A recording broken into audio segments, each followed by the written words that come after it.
Hello and welcome. Today we are going to be looking at Waec 2019 physics past questions. Question number 3.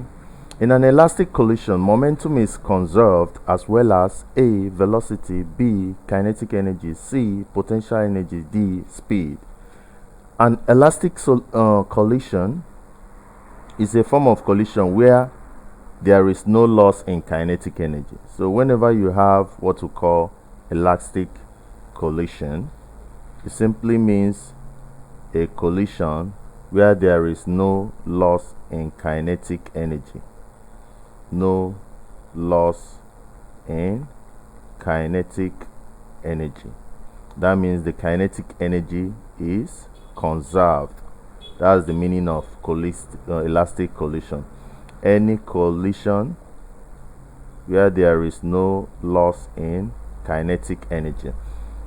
So there is no loss in both kinetic energy and momentum. So these two things are conserved. So any collision that has these two things conserved is known as an elastic collision. So momentum is already here. So the next thing here is B, which is kinetic energy. Please hit the subscribe button to subscribe on our channel. Click the bell icon so that anytime we release any video, you'll be the first to see them. Thank you and God bless you.